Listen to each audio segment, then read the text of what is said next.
But we are starting with an incredible story, actually, this morning. Imagine being told that the only way you could walk again is to have your leg amputated and then have your foot sewn on backwards. Yeah, unbelievable piece of surgery, and that's exactly what happened to our next guest when he was just 14 years old.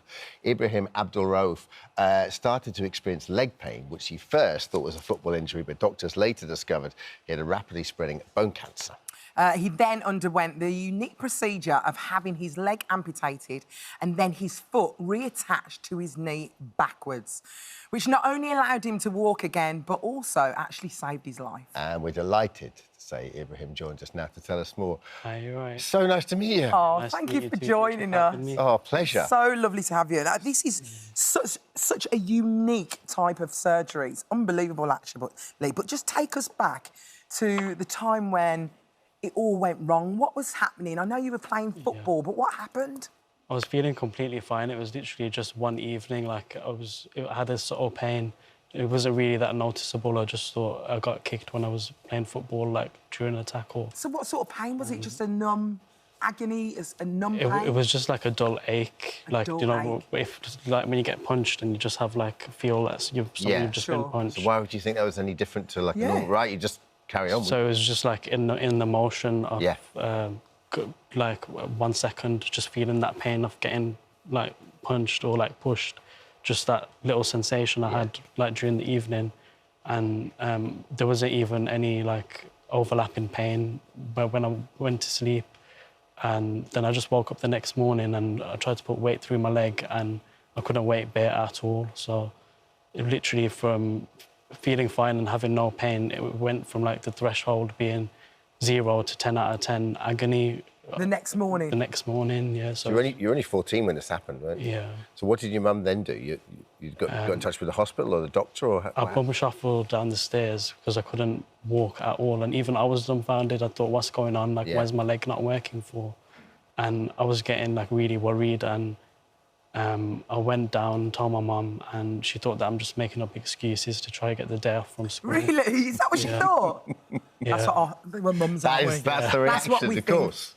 And then I said, no, Mum, I'm not lying. I'm being serious. It's agonising pain to even put any weight through or pressure through my leg. And then she rushed me to the GP. They rushed me to the A&E.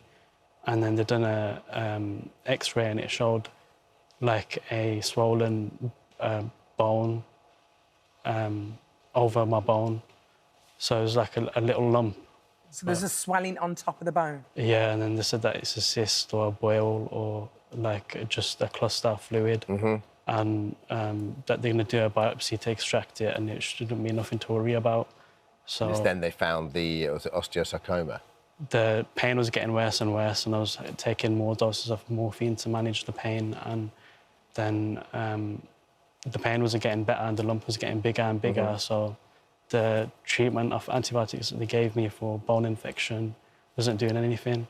So they'd done a biopsy, they sent me to a different hospital, and then they'd done a biopsy. You actually went to the Royal Orthopaedic Hospital in Birmingham, which I know really well, because my mum had a knee, her knees done there. So you went there, and that's when they said it was actually a bone infection, didn't they? Yeah.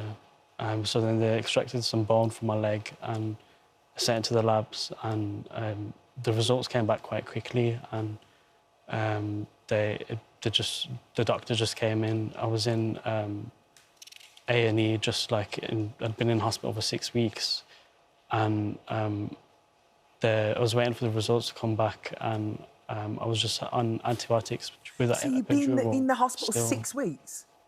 That's a long time, isn't it? And you were so young.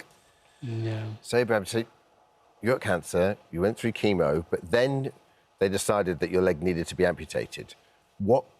Even at such a young age, what goes through your mind when you know that's going to happen?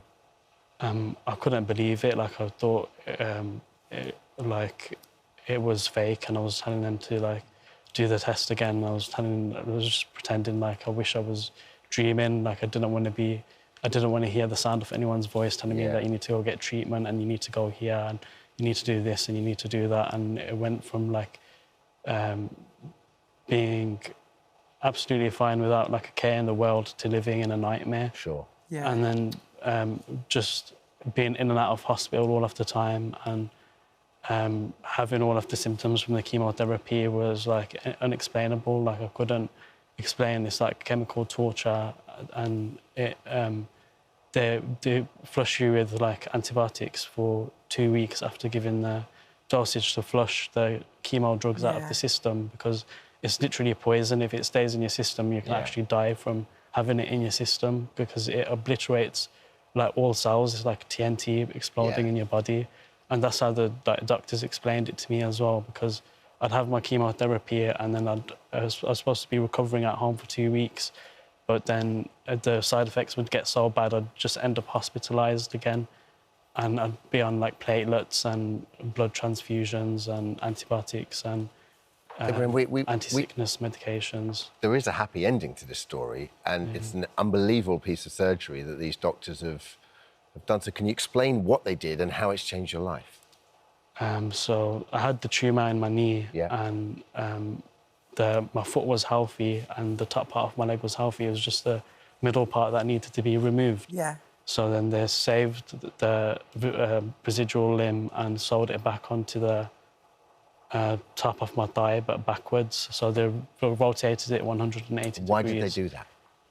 Because if it wasn't rotated, then my foot would be like facing my face. Yeah. Like it would be this way up, and when I move my ankle, it like it's so though, because once you've got your prosthetic on, it acts kind of like a knee, doesn't it? Yeah. It's so clever. So like I just can control my foot with my nerves, and like think that I've got a foot there which I didn't have before. Yeah. And when I first started to learn how to control it, I could barely like move it a flinch. It was like I had to focus on how to like get it to move. Look at you now. Look, we're just watching you having a little bookie. Yeah. And have you gone back to sport? Can you do sports now and stuff like that? Yeah, I really like swimming. So. Do you like swimming?